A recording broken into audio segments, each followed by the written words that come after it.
Hi friends, welcome to my YouTube channel science for railways. ఈరోజు మరొక వీడియోతో మేము ముందుకు వచ్చాను. అయితే రీసెంట్గా రైల్వే ఎగ్జామ్స్లో లోపల ఆల్రెడీ జాబ్ కొట్టిన వాళ్ళకి జీడీసీఈ ఎగ్జామ్స్ అనేవి జరుగుతాయి అన్నమాట. జీడీసీఈ అంటే general department competitive examinations.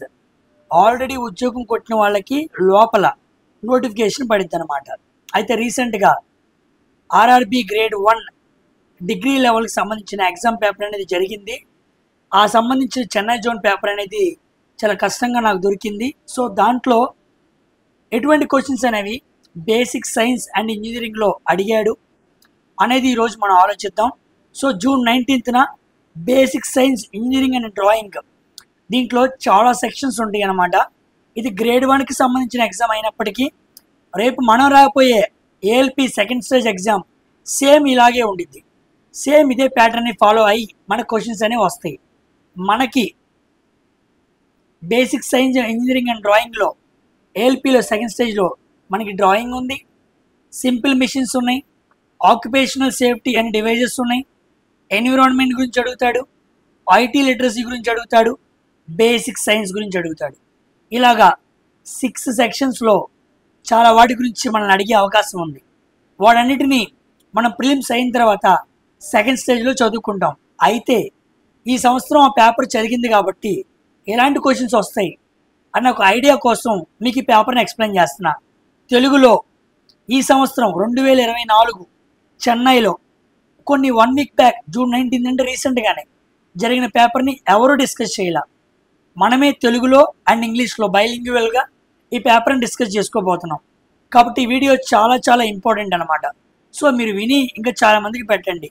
Already చాలామంది కీ అబ్జెక్షన్స్ కూడా రైజ్ చేసుకున్నారు. వాళ్ళకి తెలియని క్వశ్చన్స్ కూడా ఇక్కడ మనం ఆలోచిద్దాం, ఓకేనా?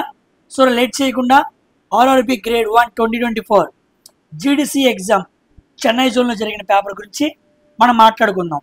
అయితే దీంట్లో చాలా వరకు మన కాన్సెప్ట్ అంతా కూడా మనం మాట్లాడుకుందే ఉంది. కాబట్టి ఏఎల్పి సెకండ్ స్టేజ్లో అడిగే 50 మార్కుల సైన్స్ పరంగా ఈ సెక్షన్స్ అన్నింటినీ కూడా మనం ఈజీగా క్రాక్ చేయొచ్చు. నేను ఈ పేపర్ని చూసి చేశాను కాబట్టి మీకు చదువుతున్నాను. ఈ పేపర్ని మన డిస్క్రిప్షన్లో టెలిగ్రామ్ లింక్ ఉండిద్ది. మీరు అందరూ అక్కడ జాయిన్ అవుతే ఆ టెలిగ్రామ్ లింక్లో పేపర్ని కూడా పెడతాను. సైన్స్తో పాటు ఈ సెక్షన్కి సంబంధించిన క్వశ్చన్స్తో పాటు మీరు ఇంకా చాలా క్వశ్చన్స్ నేర్చుకోవచ్చు, ఓకేనా? Okay, coming to our video. చూడండి, ఫస్ట్ క్వశ్చన్ డ్రాయింగ్ గురించి అడిగాడు అనమాట. Name the drawing instruments and AIDS. అంటే డ్రాయింగ్ గురించి మనం చేసేటప్పుడు దానికి కొన్ని వస్తువులు అవసరం అవుతాయి అనమాట. ఆ వస్తువులు ఏంటి అని అడిగాడు. Set squares, templates, drawing sheet, all of the above అన్నాడు. అంటే డ్రాయింగ్ ఇన్స్ట్రుమెంట్స్గా మనం సెట్ స్క్వేర్ని తీసుకోవాలి, డ్రాయింగ్ షీట్ని తీసుకోవాలి, టెంప్లెట్స్ని తీసుకోవాలి, ఆల్ ద ఆప్షన్స్ అన్నాడు. సో ఈ మూడింటిని కూడా మనం కన్సిడరేషన్ చేసుకోవాలి. అవును, సెట్ స్క్వేర్స్ అంటే ఏంటి? ఇదిగో వీటిని మనం 10th క్లాస్లో జామెట్రీ చదివేటప్పుడు ఇవన్నీ చూసే ఉంటాం. దీంట్లో రైట్ యాంగిల్కి సంబంధించి 60 డిగ్రీస్, 30 డిగ్రీస్, అదే రైట్ యాంగిల్కి సంబంధించి 45 డిగ్రీస్కి సంబంధించినవి ఉంటాయి అన్నమాట. వీటిని సెట్ స్క్వేర్స్ అంటారు, ఓకేనా? నెక్స్ట్ ఇదిగోండి, ఇది ఎవరికి తెలియకుండా ఉండదు. మన తెలుగులో వృత్తలేఖని అంటాం. దీంతో కూడా మనం చాపాలు గీస్తూ ఉంటాం.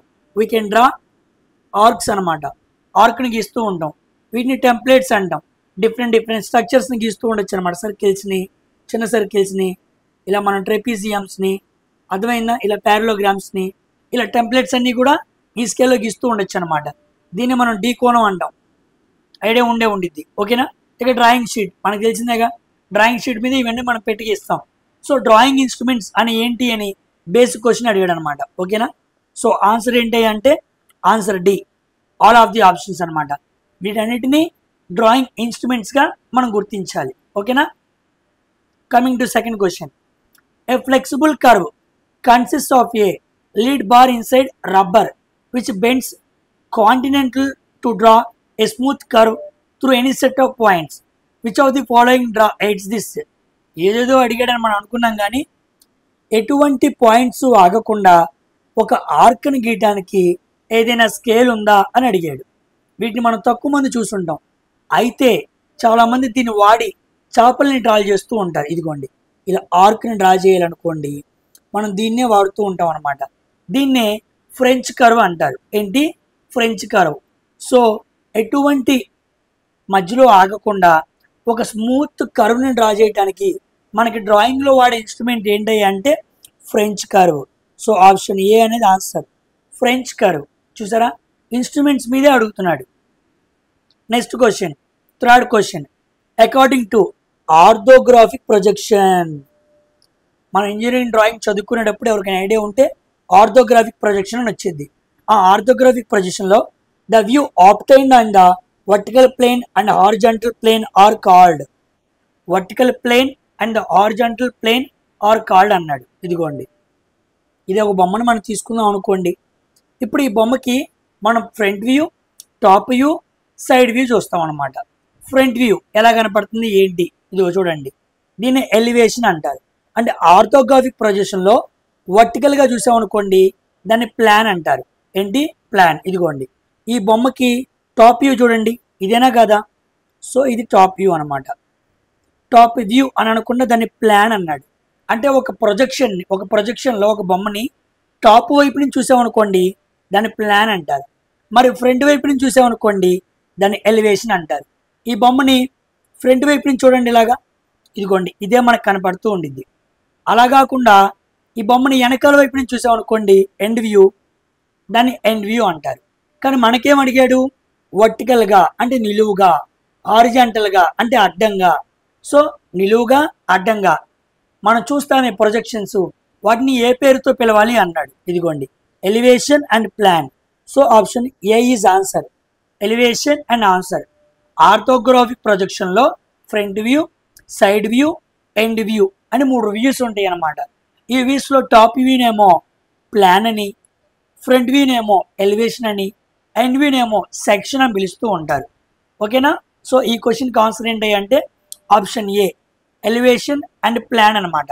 కానీ ఇక్కడ మనకు ఫస్ట్ ప్లాన్ ఇచ్చాడు, తర్వాత ఎలివేషన్ ఇచ్చాడు, వాడు ఇక్కడ వర్టికల్ అన్నాడు. సో ఆన్సర్ ఇది అవ్వాలన్నమాట. కానీ పేపర్లో మాత్రం ఏ అని ఇచ్చాడు, కానీ దాని రైట్ ఆన్సర్ అంటే బి. ముందు వర్టికల్ అన్నాడు కాబట్టి మనం వర్టికల్ గురించి చెప్పాలి. వర్టికల్ ఏంటి? ప్లాన్ కదా. సో ఇలాగే ప్రతి బొమ్మలు ఉంటాయి. ఎవరైతే డిప్లొమా చదివారో, ఇంజనీరింగ్ డ్రాయింగ్ చేశారో వాళ్ళకి క్లియర్గా అర్థమవుతూ ఉంటాయి. ఓకేనా? అయితే మన యూట్యూబ్ ఛానల్లో బేసిక్ ఇంజనీరింగ్ అండ్ డ్రాయింగ్ గురించి క్లాసెస్ అనేవి అప్లోడ్ చేస్తాం. దాంట్లో డ్రాయింగ్ గురించి మొత్తం వీడియోస్ మీ దగ్గర ఉంటాయి. సో పార్ట్ బి మనం వెళ్ళి రాయిపోతున్నాగా, మెయిన్ స్టేజ్, దాంట్లో డ్రాయింగ్ అవసరం కదా, అది కూడా మన ఛానల్లోనే అప్లోడ్ చేయడం జరిగింది. తెలుగులో డ్రాయింగ్ క్లాసెస్ ఎక్కడా మీకు యూట్యూబ్లో లేవు. ఏది కాంపిటేటివ్ ఎగ్జామ్స్కి సంబంధించి వాటిని క్లియర్గా పిక్టోరియల్ డయాగ్రామ్లో ఈ ఛానల్లో ఎక్స్ప్లెయిన్ చేయబడతాయి. సో ఈ విషయాన్ని చాలామందికి తెలియదు కాబట్టి ఈ విషయాన్ని చెప్పి ఈ ఛానల్ని సబ్స్క్రైబ్ చేసుకోండి. Coming to next question, what is the maximum number of auxiliary views అన్నాడు.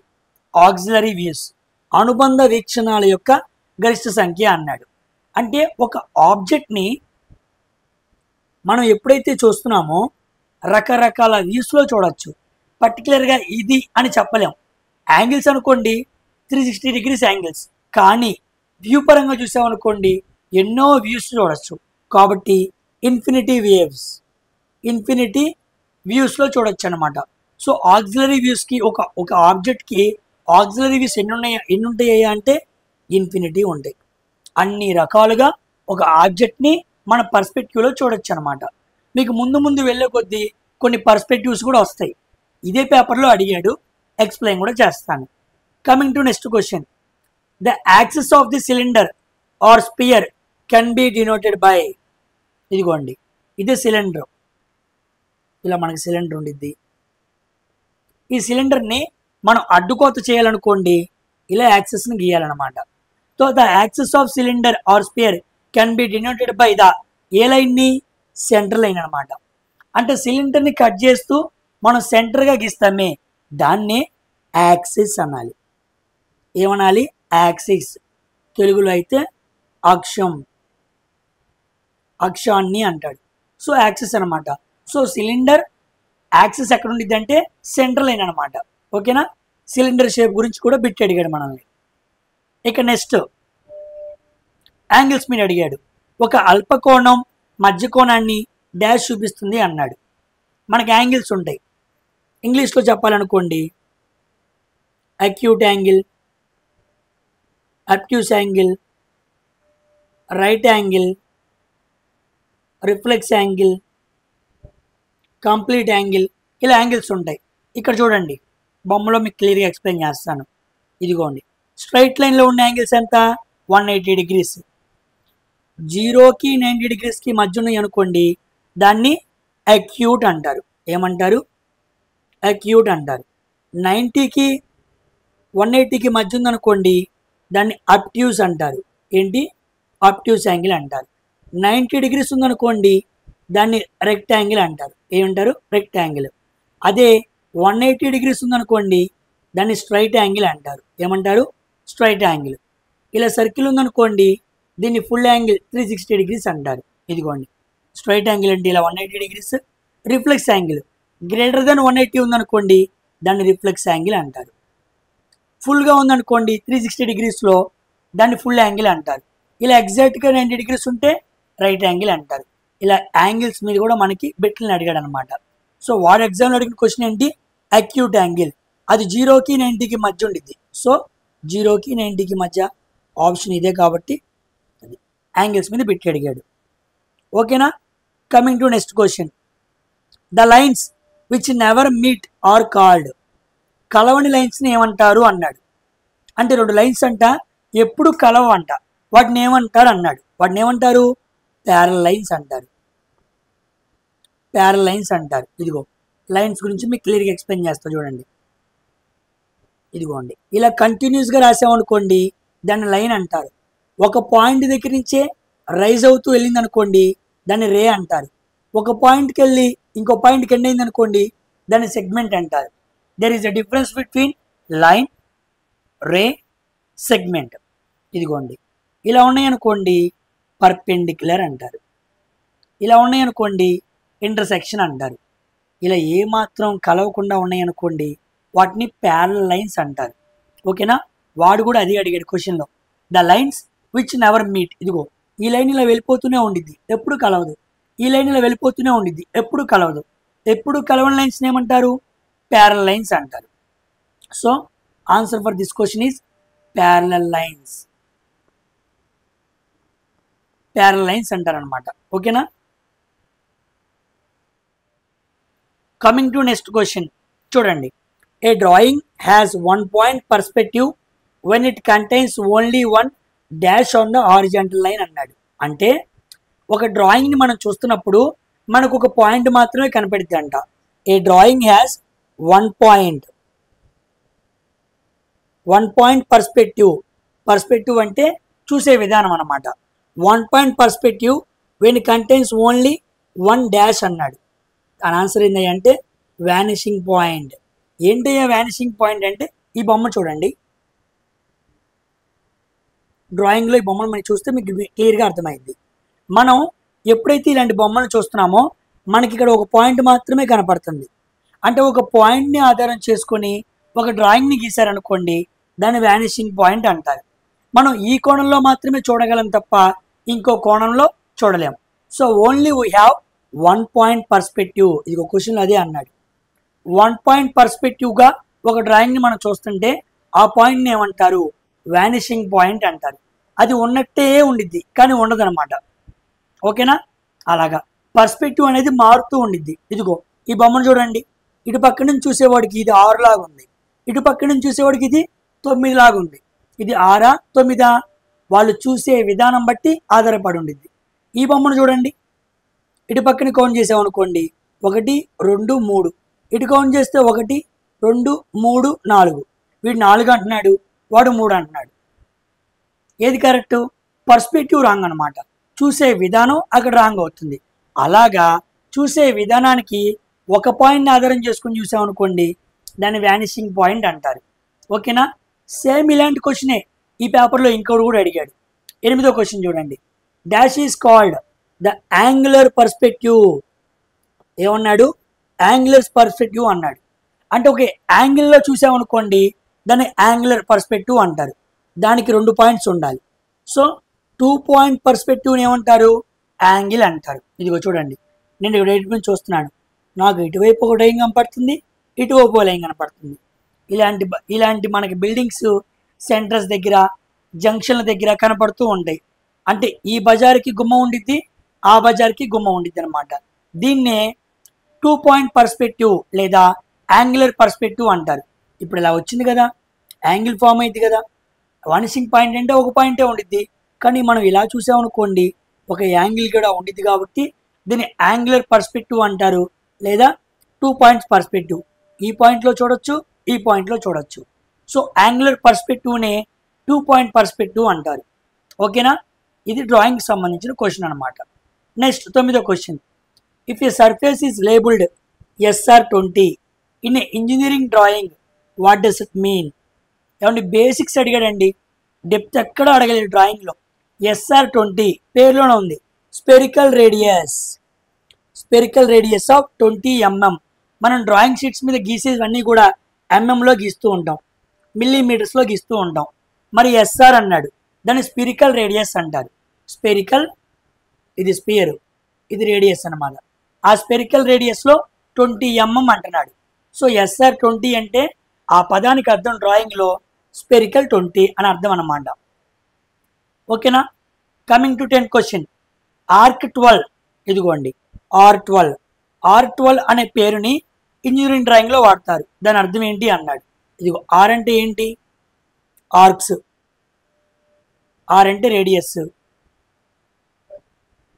12 mm అనమాట. సో రేడియస్ ఎక్కడుంది? ఇదిగో radius of arc 12 mm. SR అంటే ఏమో స్పెరికల్ రేడియస్, ఆర్ అంటే ఏమో ఒట్టి రేడియస్, డి అంటే ఏమో డయామీటర్, ఎస్డి అంటే ఏమో స్పెరికల్ డయామీటర్. ఇది మనం మామూలుగానే 2D 3D మెన్సురేషన్లో చదువుకుంటూ ఉంటాం. అదే డ్రాయింగ్లో కూడా వచ్చినాయి. ఆ బేసిక్స్ మీద అడిగాడు. చూసారా, ఇంజనీరింగ్ డ్రాయింగ్లో 10 క్వశ్చన్స్ అడిగాడు. రేపు మనకి ఏఎల్పి మెయిన్స్లో కూడా ఇలాగే బేసిక్స్ మీద ఆధారపడి 10 క్వశ్చన్స్ వచ్చే అవకాశం ఉంది. చాలా చాలా ఇంపార్టెంట్. అదే స్కోరింగ్ కూడా. ఓకేనా?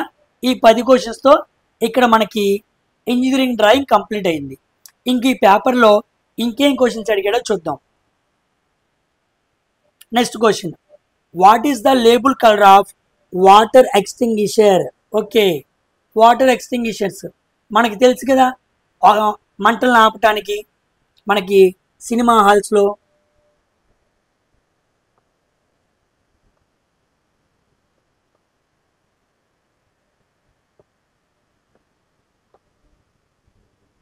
ఒక్క నిమిషం,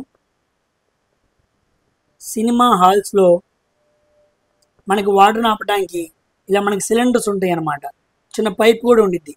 ఎగ్జిట్ అనే బోర్డు దగ్గర ఉంటాయి అన్నమాట. అంటే ప్రమాదవశాత్తు ఏమైనా జరిగితే అక్కడ వాటిని కాపాడటానికి ఫైర్ ఎక్స్టింగ్విషర్స్ పెడుతూ ఉంటారు.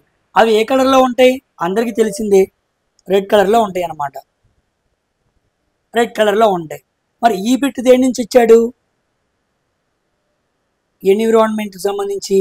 అదేవిధంగా ఆక్యుపేషనల్ సేఫ్టీ, అది మనకి సేఫ్టీ వస్తువే కదా, ఆ విభాగం నుంచి అడిగాడు. చూసారా, డ్రాయింగ్ అయిపోగానే ఆక్యుపేషనల్ సేఫ్టీ ఎన్విరాన్మెంట్ రిలేటెడ్గా ఒక బిట్ అడిగాడు. What is the label colour of water extinguisher? ఏముండిద్ది? రెడ్ కలర్ ఉండిద్ది. అలా కాకుండా సిఎన్జి సిలిండర్స్ చూసామనుకోండి, అవి ఏ కలర్లో ఉంటాయి? వైట్ కలర్లో ఉంటాయి. ఓకేనా? సిఎన్జి ఆటోలు మాత్రం గ్రీన్ కలర్లో ఉంటాయి అన్నమాట. అంటే రిప్రజెంటేషన్ అనమాట. ఎలక్ట్రిక్ వెహికల్స్ మనం చూసామనుకోండి, వాటి నెంబర్ ప్లేట్స్ ఎలా ఉంటాయి? గ్రీన్ కలర్లో ఉంటాయి. అంటే పెట్రోల్ని వాడట్లేదు, ఎన్విరాన్మెంట్ని పొల్యూటెంట్స్ తగ్గడానికి గ్రీన్ హైడ్రోజన్ వాడుతున్నాం అని కలర్స్ని చూపిస్తూ ఉంటాం కదా, ఆ సెక్షన్లో అడిగాడు. సో వాటర్ ఎక్స్టింగ్విషర్స్ ఒక సిలిండర్స్ ఒక కలర్ అనేది రెడ్ కలర్లో ఉండిద్ది. ఓకేనా? Coming to next question. ఇది కూడా ఆక్యుపేషనల్ సేఫ్టీ మీదే. Which of the following is not A personal protective equipment? PPE అంటారు, పీపీఈ కిట్ అంటారు. అంటే ఇండస్ట్రీస్లో కానీ వేరే ప్రమాదవశాత్తు ఉన్న పనులు పనిచేసేటప్పుడు వాళ్ళ శరీరాన్ని కాపాడుకోవడానికి కొన్ని కిట్ ఇస్తారనమాట ఆ పని దగ్గర. ఆ కిట్లో చెవులు పాడవకుండా ఎయిర్ మఫ్స్ ఇస్తారు, చేతులు పాడవకుండా గ్లౌజ్ ఇస్తారు, కళ్ళు పాడవకుండా గాగల్స్ ఇస్తారు. రైన్ కోట్ ఏమి ఇవ్వరు. చాలామంది దీన్ని చూసి రైన్ కోట్ అనుకుంటూ ఉంటారు. కాదు, ఇట్స్ ఎ సేఫ్టీ కోట్ అనమాట. రైన్ కోట్ వచ్చి వర్షం వచ్చినప్పుడు వేసుకుంటారు. సో పీపీఈ కిట్లో రైన్ కోట్ ఉండదు. రైన్ కోట్ మినహాయించి ఎయిర్ మఫ్స్, గాగుల్స్, గ్లౌస్ ఉంటాయి అన్నమాట. బేసిక్ క్వశ్చన్, ఆక్యుపేషనల్ సేఫ్టీ, మనిషి ఇండస్ట్రీస్ దగ్గర తీసుకోవాల్సిన జాగ్రత్తల మీద ఆ క్వశ్చన్స్ ఉంటాయి అన్నమాట. ఓకేనా. ఏఎల్పి కూడా ఒక టెక్నికల్ ఎగ్జామ్ కాబట్టి అక్కడ జాగ్రత్తలు అవసరం కాబట్టి ఎగ్జామినర్, ఇన్విజిలేటర్ ఇలాంటి బిట్స్ మీద మనం టెస్ట్ చేస్తున్నాడు. ఓకేనా. Coming to next question. ఇవన్నీ కూడా మిగతా జనరల్ అవేర్నెస్ క్వశ్చన్స్ అనమాట. డైరెక్ట్గా పేపర్ని తీసుకొచ్చి మీకు ఎక్స్ప్లెయిన్ చేస్తున్నా. నెక్స్ట్ క్వశ్చన్ ఇదిగో, ఆల్గల్ బ్లూమ్. జాగ్రత్తగా వినండి. ఇది ఎక్కడి నుంచి అడిగాడు అంటే ఎన్విరాన్మెంట్ నుంచి అడిగాడు. Environment. Algal Bloom results in which of the following. Algal Bloom అంటే ఏంటో కాదు, ఆల్గల్ అంటే ఆల్గే అనమాట. మనకి బాటనీలో థాలోఫైటా అని ఉండిద్ది. ఆ థాలోఫైటాలో ఎగ్జాంపులే ఆల్గే అనమాట. ఆల్గే ఎక్సెసివ్గా పెరిగిపోతూ ఉండిద్ది. పెరగాల్సిన దానికన్నా ఆల్గే ఎక్కువ పెరిగింది అనుకోండి, దాన్ని ఆల్గల్ బ్లూమ్ అంటారు. అది ఎందుకు పెరిగిద్ది? వాటర్లో నైట్రోజను, ఫాస్ఫరస్ ఇలా కొన్ని కెమికల్స్ బాగా ఎక్కువగా అయిపోతూ ఉంటాయి. వాటర్లో నైట్రోజను, ఫాస్ఫరస్ ఇలాంటి కెమికల్స్ ఎక్కువైపోయినప్పుడు ఆల్గే అనేది పెరిగిద్ది అనమాట. దాన్ని ఆల్గల్ బ్లూమ్ అంటారు. దానికి కారణం ఏంటి అన్నాడు. యూట్రిఫికేషన్. ఏంటి? వాటర్లో న్యూట్రియంట్స్ పెరగడాన్నే యూట్రిఫికేషన్ అంటారు. మళ్ళా చదువుతున్నా, వాటర్లో న్యూట్రియంట్స్ లైక్ నైట్రోజన్, ఫాస్ఫరస్ ఇంకేమైనా కానీ వేరే మినరల్స్ ఎక్కువగా కలిసిపోయినాయి అనుకోండి, దాన్ని యూట్రిఫికేషన్ అంటారు. అలా ఎక్కువగా కలిసినాయి అనుకోండి, దట్ రిజల్ట్స్ ఆల్గే బ్లూమ్. ఎక్సెస్గా నాచు పెరిగిపోతూ ఉండిద్ది. అలా నాచు పెరగకూడదు. ఓకేనా. ఇది మనకి ఎన్విరాన్మెంట్ అనే సెక్షన్ నుంచి అడిగాడు బిట్. ఓకేనా. Coming to next question. అదిగో, వేర్ ఈజ్ ర్యామ్ లొకేటెడ్. ఇది కంప్యూటర్స్ నుంచి అడిగాడు. కంప్యూటర్స్ నుంచి అడిగాడు. వేర్ ఈజ్ ర్యామ్ లొకేటెడ్ అన్నాడు. ర్యామ్ ఎక్కడుండిద్ది? అందరికి తెలిసిందేగా, మదర్ బోర్డ్. చాలా బేసిక్ క్వశ్చన్ అడిగాడండి. Motherboard. ర్యామ్ని ఏమంటారు? వాలటైల్ మెమొరీ అంటారు. అంటే కరెంట్ పోయిందనుకోండి, ర్యామ్లోని డేటా మొత్తం పోయిద్ది. So it's a temporary data storage. అదే మనం రామ్ని తీసుకున్నాం అనుకోండి, it's a permanent data storage. Permanent data storage. So temporary అంటే ఏమో వాలటైల్, అది ర్యామ్.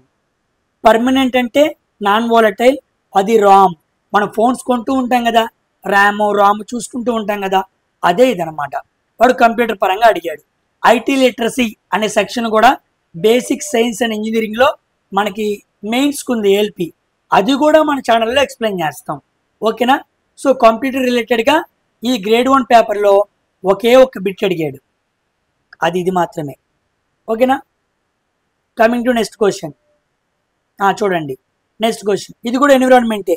వరల్డ్ ఎన్విరాన్మెంట్ డే ఎప్పుడు అని అడిగాడు. అందరికీ తెలిసిందే, June 5th world environment day. Environment section నుంచి మరొక బిట్ అడిగాడు. ఎన్విరాన్మెంట్ డే ఎప్పుడు? June 5th 2024. Environment day theme ఏంటి? Land restoration, desertification, drought resilience. Land restoration, నేలని కాపాడాలి. డిసర్టిఫికేషన్, అడవుల కోటను తగ్గించాలి. కరువు బాధిత ప్రాంతాలను తగ్గించాలి. అలా తగ్గిస్తే ఎన్విరాన్మెంట్ బాగుండిద్ది అని చెప్పి 2024 ఎన్విరాన్మెంట్ డే థీమ్గా తీసుకొచ్చారనమాట. So June 5th is considers environment day. ఇది కూడా మనం ఎన్విరాన్మెంట్ అనే సెక్షన్ కింద చదువుకోవాలి. నెక్స్ట్ చూడండి, కంప్యూటర్ గురించి ఇంకో బిట్ అడిగాడు. కంప్యూటర్ గురించి ఏంటి అంటే which of the following is a type of fire wall.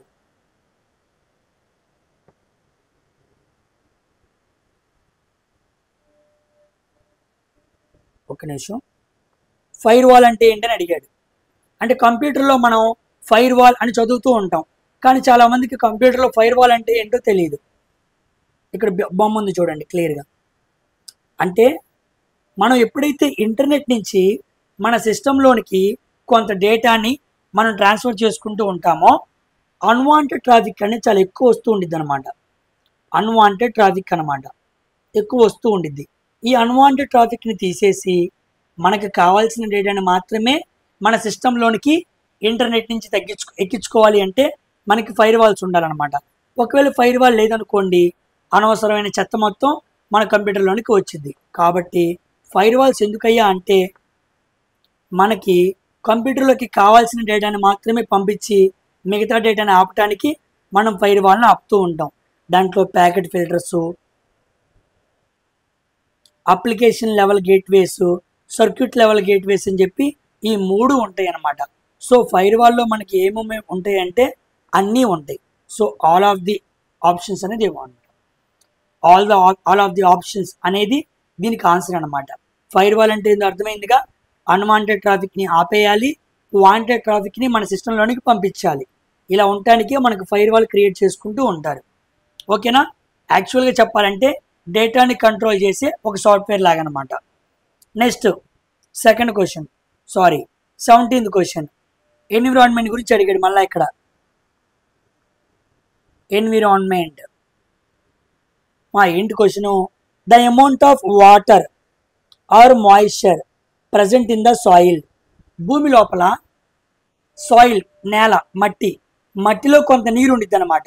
మట్టి పీల్చుకున్న నీరుని ఏమనాలి, లేదా మట్టిలో ఉండే నీరుని ఏమనాలి అన్నాడు. ఇదిగోండి ఈ బొమ్మను మనం చూసామనుకోండి, amount of water available to plants. భూమిలో కొంత వాటర్ అనేది ప్లాంట్స్ తీసుకుంటూ ఉంది. దీన్ని చెరిసాడ్ అంటారు, చెరిసాడ్. అలా కాకుండా ప్లాంట్స్కి అసలు ఏమాత్రం వాటర్ అందించిన కొన్ని సాయిల్స్ ఉంటాయి, వాటిని ఇచాడ్ అంటారు. ఏంటి? ఇచాడ్. అలా కాకుండా టోటల్ అమౌంట్ ఆఫ్ వాటర్, భూమి లోపల మట్టిలో కలిసిపోయిన మొత్తం వాటర్ని హోలాడ్ అనాలి. ఏంటి? Holard. So the total amount of water or moisture present in the soil is known as holard. Holard. చూసారా, ఎన్విరాన్మెంట్లో బిట్లు అడగరు అని చాలామంది పోయినసారి సెకండ్ స్టేజ్లో చదవాలా, కానీ ఈసారి ఎన్విరాన్మెంట్లో కూడా చక్కగా బిట్లు అడుగుతున్నాడు. So this section is also very important for our ALP mains programme. ఓకేనా? సో హోలాడ్ గుర్తుపెట్టుకోండి. 17th క్వశ్చన్ కూడా అయిపోయింది. Coming to next question. ఇవన్నీ కూడా జనరల్ అవేర్నెస్ క్వశ్చన్స్ అనమాట. మీకు పీడిఎఫ్ పెడతా కదా, దాంట్లో క్లియర్గా చూడండి. ఓకే, మన సైన్స్ క్వశ్చన్ దగ్గరికి వచ్చేసాం. సైన్స్ జాగ్రత్తగా వినండి. The acceleration of A body, the acceleration in a body is due to, అంటే ఒక బాడీలో యాక్సలరేషన్ అనేది ఉండిద్ది అనమాట. తెలుగులో ఏమంటారు? త్వరణం అంటారు. ఏమంటే త్వరణం ఉండాలంటే ఫోర్స్ ఉండాలిగా. ఉదాహరణకి force equal to mass into acceleration. If there has to be acceleration, there has to be force. Force లేకుండా యాక్సలరేషన్ ఉండిద్దా? ఉండదు కదా. సో యాక్సలరేషన్ అనేది ఎందువల్ల ఉంది అన్నాడు. అన్బ్యాలెన్స్డ్ ఫోర్స్ వల్ల ఉంది. అన్బ్యాలెన్స్డ్ ఫోర్స్ వల్ల. మీకు ఆల్రెడీ ఈ క్వశ్చన్ లాస్ట్ టైం ఎక్స్ప్లెయిన్ చేశారు చూడండి. F1 F2 రెండు ఫోర్సెస్ ఒక వస్తువు మీద అప్లై చేశారు. ఈ రెండు ఈక్వల్గా ఉన్నాయి అనుకోండి, ఆ వస్తువు స్టాటిక్ పొజిషన్లో ఉండిద్ది, అంటే కదలదు అనమాట. కానీ ఒక ఫోర్స్ అప్లై చేసే F1 that is greater than F2, లేదా F1 అప్లై చేశా దట్ ఈస్ F2, ఎంతో కొంత ఇంబ్యాలెన్స్ అనేది ఉండాలన్నమాట. అన్బ్యాలెన్స్ అనేది ఉండాలి. సో అన్బ్యాలెన్స్ ఉందనుకోండి, అప్పుడు వస్తువు మూవ్ అయింది. మూవింగ్ ఉందనుకోండి, ఫోర్స్ ద్వారా మూవ్మెంట్ జరిగింది కాబట్టి యాక్సలరేషన్ కూడా ఉండిద్ది. సో ఒక బాడీకి యాక్సలరేషన్ ఎక్కడి నుంచి వస్తుందయ్యా అంటే అన్బ్యాలెన్స్డ్ ఫోర్స్ వల్ల వస్తుంది. So answer for this question is B option. చూసారా సైన్స్లో ఎంత జాగ్రత్తగా మెకానిక్స్ నుంచి బిట్ ఫ్రేమ్ చేశాడో. So if there has to be acceleration, there has to be force. That force must be unbalanced. ఈక్వల్గా ఉంటే కుదరదు, అవి స్టాటిక్లో ఉంటాయి అన్నమాట. నో వర్క్, నో ఫోర్స్ అని చెప్పాలి మనం. ఓకేనా? నెక్స్ట్ ఇదిగోండి, ఇక్కడి నుంచి వచ్చే క్వశ్చన్స్ ఏంటంటే సింపుల్ మిషన్స్ అని ఇంకో కాన్సెప్ట్ ఉంటుంది మనకి బేసిక్ సైన్స్ అండ్ ఇంజనీరింగ్లో. చాలా సింపుల్, ఇది పేర్లోనే ఉందిగా సింపుల్ మిషన్స్ అని. మనం డైలీ వాడుకునే వస్తువులు వాటి పేర్లు ఏంటో అడుగుతాడు. నేను 4 క్వశ్చన్స్ చేపిస్తా, మీకే ఈజీగా ఉండి చూడండి. ఫ్లాగ్ పోల్, జెండా వందనం చేస్తున్నప్పుడు ఫ్లాగ్ పోల్ అందరూ చూశారుగా, జెండా కర్ర. Flag pole is used in అన్నాడు. ఇదిగోండి, ఇదే ఫ్లాగ్ పోల్, ఇదే పోల్ అనమాట. ఈ పోల్కి ఇక్కడ ఉంది చూసారా, దీన్ని ఏమంటారు తెలుసా? పులి అంటారు. పుల్లి, పులి కాదు, పుల్లి అంటారు. అంటే ఆ పుల్లికి ఎప్పుడైతే మనం జెండా కెట్టి తాడు లాగుతూ ఉంటామో అది రోల్ అవుతూ ఉండిద్ది. కింద జెండా పైకి వెళ్ళటం, పై జెండా కిందకి రావటం, అలా రావాలంటే ఈ ఫ్లాగ్ పోల్కి ఈ పుల్లి అనేది ఉండాలన్నమాట. సో ఫ్లాగ్ పోల్లో దేన్ని వాడతాడు అన్నాడు. దేన్ని వాడతారు? పుల్లిని వాడతాడు. ఓకేనా? Pulley can be used in flag pole, గుర్తుపెట్టుకోండి. నెక్స్ట్, స్క్రూ అంటే ఏంటి, వెడ్జ్ అంటే ఏంటి, మీకు క్లియర్గా పిక్చర్స్లో చూపిస్తా. వీటి మీద కూడా క్వశ్చన్స్ అడిగాడు. ఓకేనా?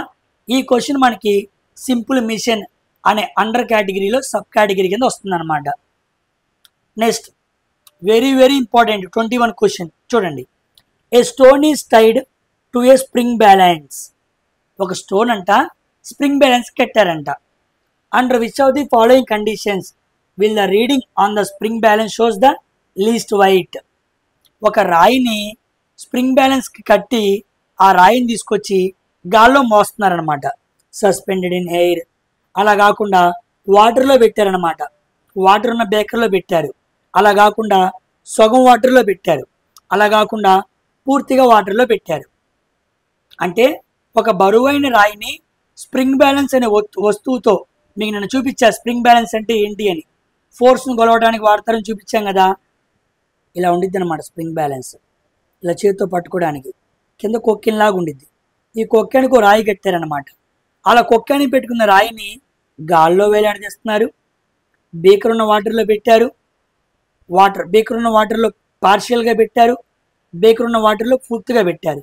వాటర్ పైన సర్ఫేస్లో పెట్టారు. వాటర్లో సగం ముంచారు. వాటర్లో పూర్తిగా ముంచారు.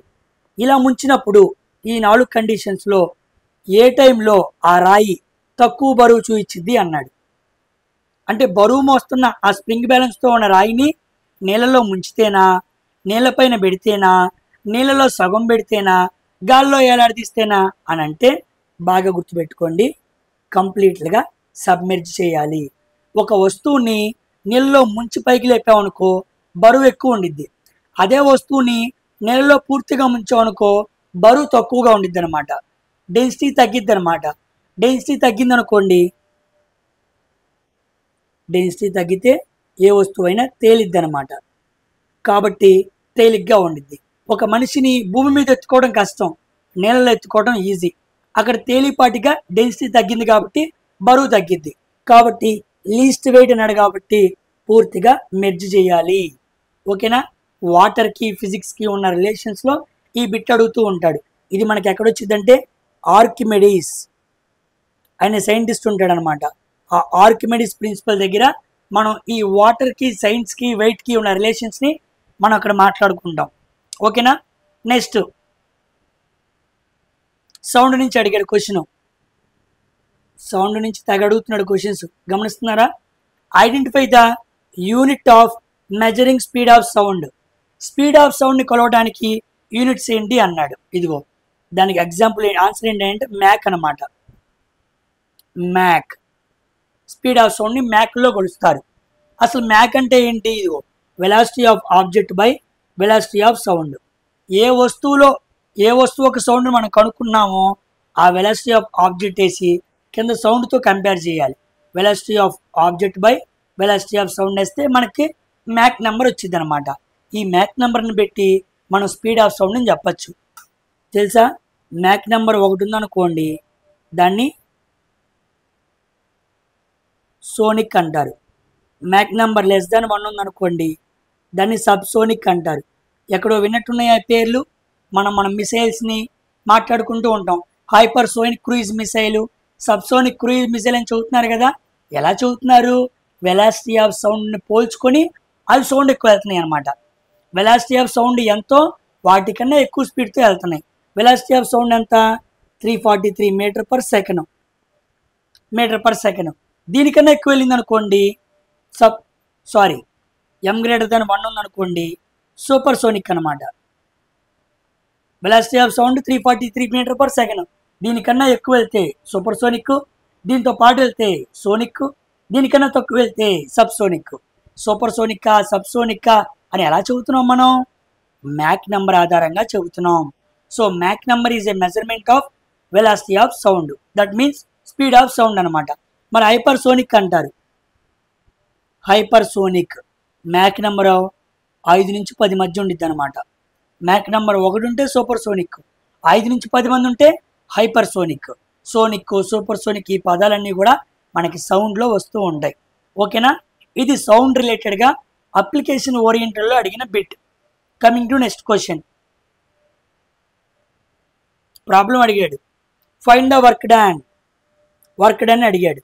750 newtons pushes a cart of mass 30 kgs by 16 meters.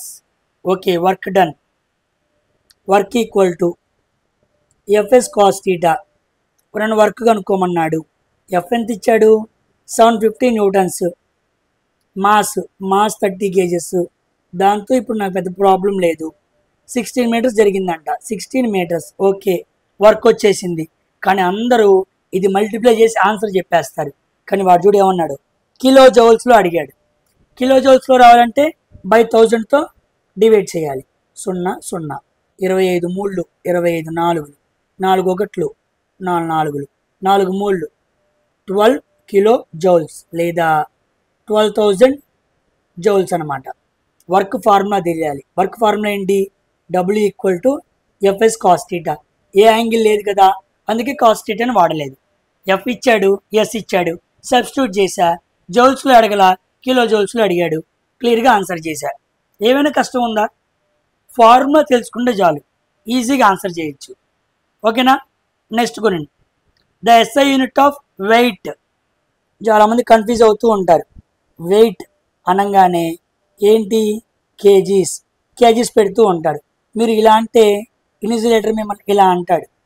ఎందుకంటే వెయిట్ యూనిట్స్ ఏంటి? న్యూటన్స్. ఎందుకు? వెయిట్ అన్నా ఫోర్స్ అన్నా ఒకటే అనమాట. Force equal to mass into acceleration, weight equal to M into G అనమాట. చూడండి, 2 పోల్ ఉన్నాయి. So weight is not a weight, it is a force. ఓకేనా? అది ఎం మాస్ ఉన్న వస్తువుని జీ త్వరణంతో ఒక వస్తువు లాగుతూ ఉండిద్ది. ఆ ఫోర్స్నే వెయిట్ అనాలన్నమాట. ఆల్రెడీ మీకు టెక్నీషియన్ పేపర్లో ఈ క్వశ్చన్ క్లియర్గా ఎక్స్ప్లెయిన్ చేశాను. ఓకేనా? So the SI unit of weight is Newton, not kgs. గుర్తుపెట్టుకోండి, కన్ఫ్యూజ్ అవుతూ ఉంటారు. Next, identify the metal having lowest thermal conductivity. Thermal conductivity అంటే తన గుండా హీట్ని ప్రవహింపజేయటం. ఏ వస్తువు అయితే తన గుండా హీట్ని ప్రవహింపజేసిద్దో దాన్ని థర్మల్ కండక్టివిటీ అంటారు. ఇక్కడ తక్కువగా అన్నాడు. ఏంటి తక్కువగా? సిల్వరు, మెర్క్యూరీ, కాపరు ఇవి 3 హైయెస్ట్ థర్మల్ కండక్టివిటీ అనమాట. అంటే తమ గుండా ఎక్కువ కరెంటుని ప్రవహింపజేయగలవు. కానీ మెర్క్యూరీ మాత్రం తన గుండా ఎక్కువ హీట్ని ప్రవహింపచేయదు. సో లోయెస్ట్ థర్మల్ కండక్టివిటీ ఏంటంటే మెర్క్యూరీ. ఏంటి? మెర్క్యూరీ. కాపర్, సిల్వర్ మనం వాడుతూ ఉంటాం, వాటి గుండా హీట్ బాగా ట్రాన్స్ఫర్ అయింది. సో హైయెస్ట్ థర్మల్ కండక్టివిటీలో వాటిని మాట్లాడుకోవాలి. లోయెస్ట్ ఎంత అంటే మెర్క్యూరీ అనమాట. 7.9 అలా ఉండిద్ది రఫ్ వాల్యూ. మనకి వాల్యూతో అవసరం లేదులే, ఒక న్యూమోనిక్గా మీకు చెబుతున్నాను. ఓకేనా? ఓకే, 25th క్వశ్చన్ కూడా అయిపోయింది. సైన్స్లో చూసారా, చాలా డెప్త్గా అడుగుతున్నాడు. Coming to 26th question. ఏంటి? If the velocity of a moving car is changing at uniform rate, its initial velocity 10 metre per second and final velocity 80 metre per second. Okay, initial అంటే U అనమాట, 10 metre per second. Final velocity V అనమాట, 18 metre per second. ఏమడిగాడు? Average. Average అంటే సింపుల్గా, average equal to initial plus final. 10 + 18/2, 28/2 14. 14 metre per second. 14 ఎక్కడ ఉంది? Where is 14? ఇదిగోండి, simple. Average velocity అడిగాడు. ఏమైనా కష్టం ఉందా? సింపుల్ అండి. Next question. A sample of granite రాయి తీసుకున్నాడు అనమాట. Is density is 2.8.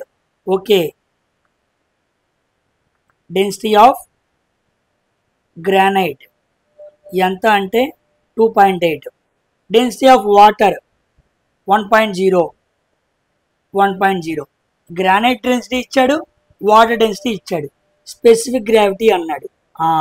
Specific gravity అంటే ఏంటంటే వాటర్ డెన్సిటీతో ఏ వస్తువు డెన్సిటీ పోల్చినా దాన్ని స్పెసిఫిక్ గ్రావిటీ అంటారు.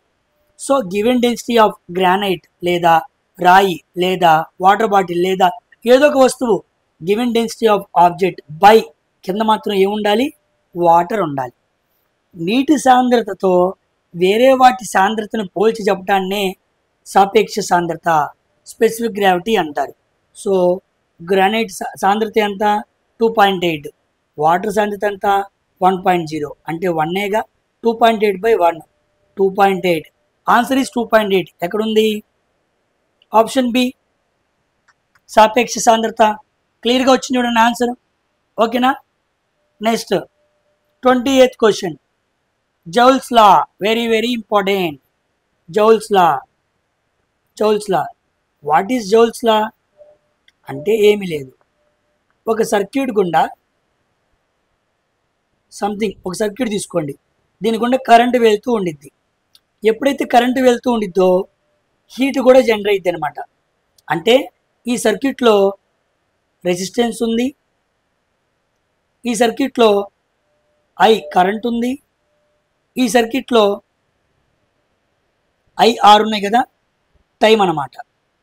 అంటే ఒక సర్క్యూట్ గుండా కొంత సమయంలో కరెంటు ఫ్లో అవుతున్నప్పుడు ఆ కరెంటు గుండా హీట్ కూడా వచ్చింది అనమాట. ఇప్పుడు మనం ఛార్జింగ్ పెడుతున్నాం, కరెంటు ఫ్లో అవుతుంది, ఎక్కువసేపు అలాగ ఉంచితే హీట్ అవుతుందా లేదా, అదే జౌల్ నియమం. కొంత సమయానికి ఒక ఎలక్ట్రిక్ సర్క్యూట్లో కరెంటు ఫ్లో అవుతున్నప్పుడు ఆ సర్క్యూట్లో ఉండే రెసిస్టెన్స్ ఎంతో కొంత ఆపుతూ ఉండిద్ది, దాని వలన జనరేట్ అయిన హీట్నే జౌల్స్లా అంటారు. సో హీట్ ఈక్వల్ టు క్యూతో సూచిస్తారనమాట.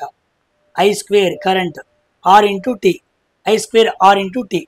Very very important. జౌల్స్లా అంటే I² R T. T అంటే టైం, R అంటే రెసిస్టెన్స్, I అంటే కరెంట్. ఎలక్ట్రిక్ సర్క్యూట్లో వీటి ద్వారా వచ్చే హీట్నే జౌల్స్లా అంటారు. ఓకేనా. ఎలక్ట్రిసిటీ అనే కాన్సెప్ట్లో మనల్ని ఈ క్వశ్చన్ అడిగాడు అనమాట.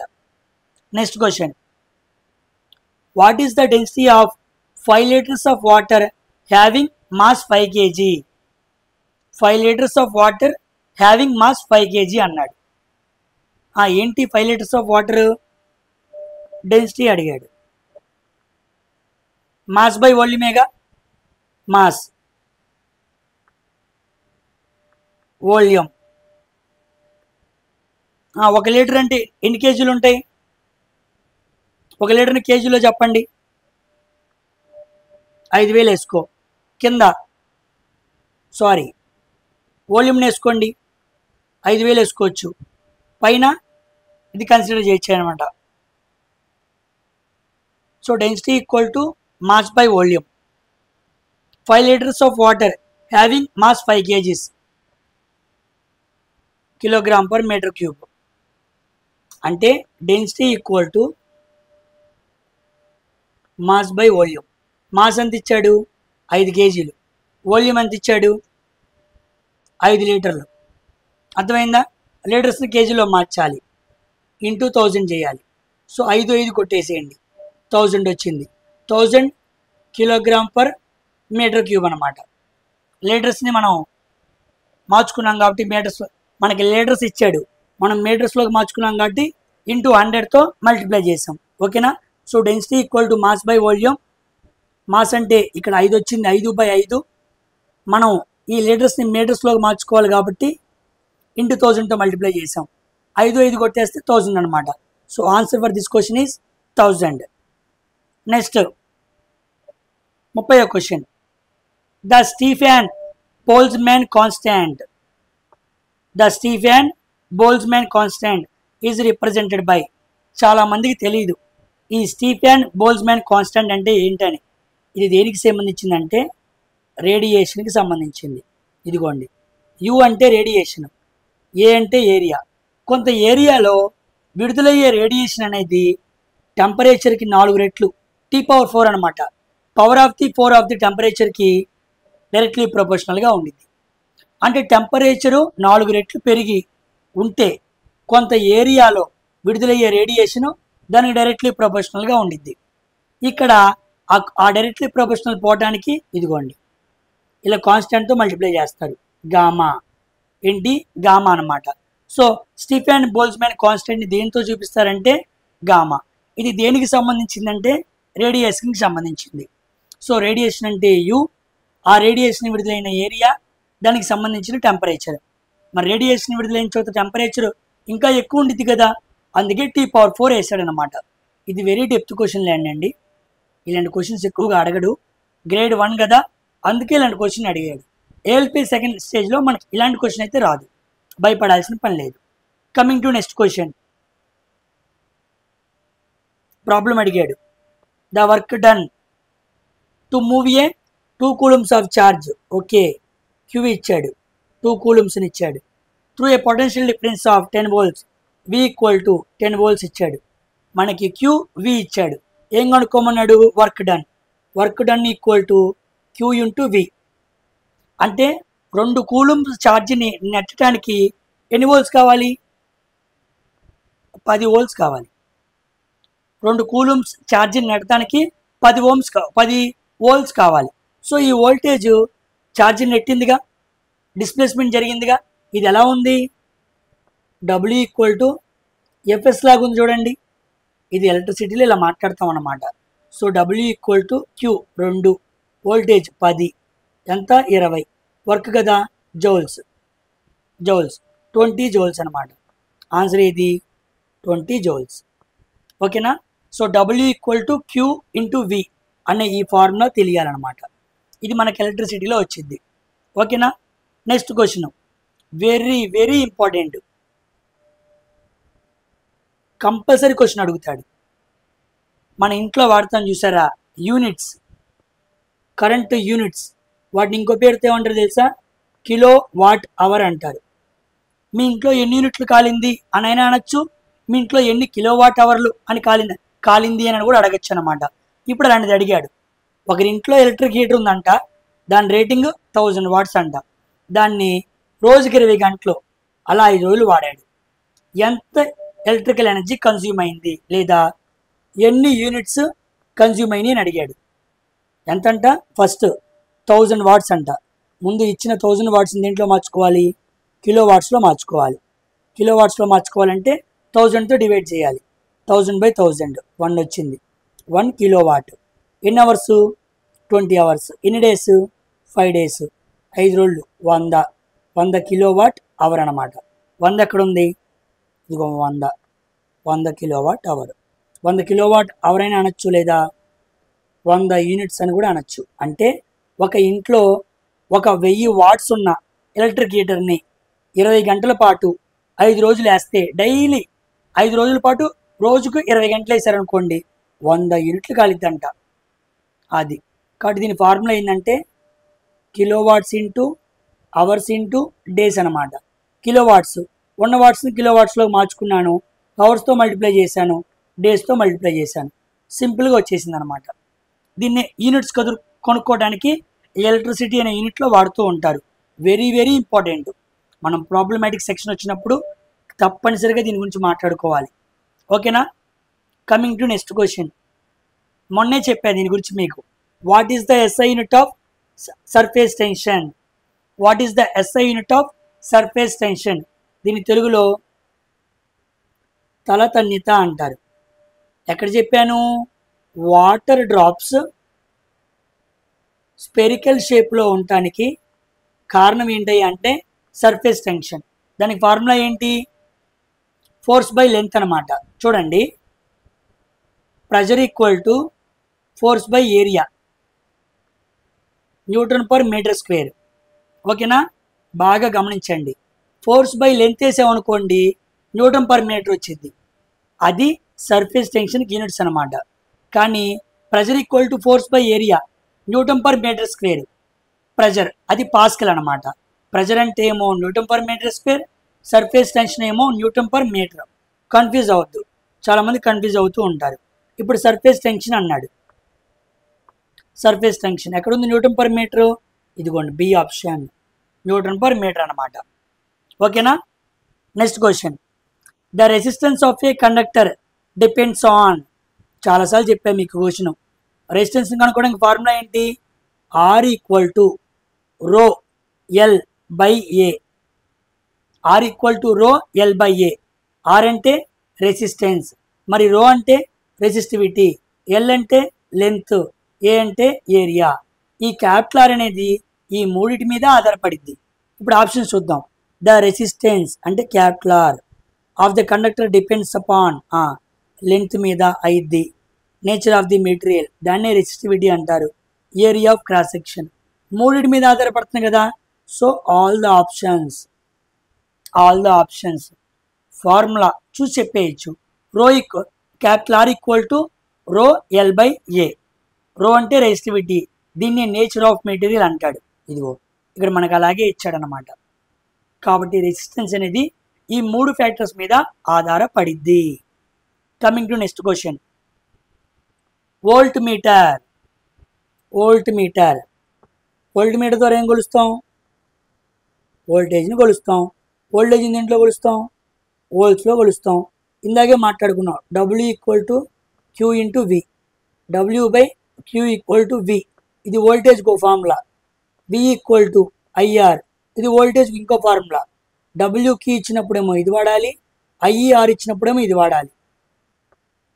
పరిస్థితికి తగ్గట్టుగా, అడిగిన క్వశ్చన్కి తగ్గట్టుగా ఆ రెండు ఫార్ములాస్ వాడాలి. Volt meter helps to measure potential difference, దాన్నే వోల్టేజ్ అంటారు. ఇలా కనెక్ట్ చేస్తారనమాట వోల్ట్ మీటర్ని. వోల్ట్ మీటర్ని ఎప్పుడు క్వశ్చన్ అడుగుతున్నా, తెలిసిన వాళ్ళు కామెంట్ సెక్షన్లో చెప్పండి. వోల్ట్ మీటర్ని ఎప్పుడు కూడా ఎలా కనెక్ట్ చేయాలి? సిరీస్లోనా, ప్యారలల్లోనా? ఒక ఎలక్ట్రిక్ సర్క్యూట్లో వోల్ట్ మీటర్ని కనెక్ట్ చేసేటప్పుడు సిరీస్లో కనెక్ట్ చేయాలా, ప్యారల్లో కనెక్ట్ చేయాలా అన్న క్వశ్చన్కి ఆన్సర్ కామెంట్ సెక్షన్లో చెప్పండి. ఓకేనా? నెక్స్ట్ ఇక్కడ నుంచి మనకి సింపుల్ మిషన్స్ మీద క్వశ్చన్స్ వస్తాయి. అయిపోయినాయి, సైన్స్ క్వశ్చన్స్ అయిపోయినాయి. Which of the following law states that, okay electric current flowing through a metallic wire is directly proportional to the potential difference V across its ends. వోల్టేజ్కి, కరెంట్కి, రెసిస్టెన్స్కి, ఈ మూడిటికి సంబంధించిన లా ఏంటి? Ohm's law. ఏలా? Ohm's law. V equal to I into R. అదే వాడు అడిగింది. ఎలక్ట్రిక్ కరెంటు మెటాలిక్ వైర్ గుండా వెళ్తుంది, directly proportional to potential difference. అయితే అది ఏ లాకి సంబంధించింది అన్నాడు? ఓమ్స్ లా అనమాట. ఓమ్స్ లా ఎక్కడ మాత్రమే పనిచేసిద్ది? బాగా గుర్తుపెట్టుకోండి. అట్ కాన్స్టాంట్ టెంపరేచర్ దగ్గరే మనకి ఇలా పనిచేసిద్ది. టెంపరేచర్ కాన్స్టాంట్గా లేకపోతే వి ఈక్వల్ టు ఐఆర్ పని చేయదు. టెంపరేచర్ కాన్స్టాంట్గా ఉంటేనే ఈ లా పని చేసిద్ది. ఈ బిట్ కూడా ఎగ్జామ్లో అడిగాడు, చాలా జాగ్రత్త. నెక్స్ట్ క్వశ్చన్ అనమాట. Which of the following is not a simple machine? Simple machine కానిది ఏంటి? ఇప్పుడు వచ్చే రెండు క్వశ్చన్స్ కూడా సింపుల్ మిషన్స్కి సంబంధించినవి అనమాట. చెప్పాగా, బేసిక్ సైన్స్ ఇంజనీరింగ్లో ఒక కేటగిరీలో సింపుల్ మిషన్స్ కూడా అడుగుతూ ఉంటాడని చెప్పాను. చూడండి, which of the following is not a simple machine అన్నాడు. ఇదిగోండి పుల్లి అంటే ఏంటో తెలుసా? ఇదిగోండి దీన్నే పుల్లి అంటారు. చూడండి ఎలా లాగుతున్నాడు. మనం బావి దగ్గర లోపల నీళ్లు పైకి లాగాలంటే ఈ పుల్లిని వాడుతూ ఉంటాం కదా, ఇది పుల్లి. ఇది ఒక సింపుల్ మిషన్.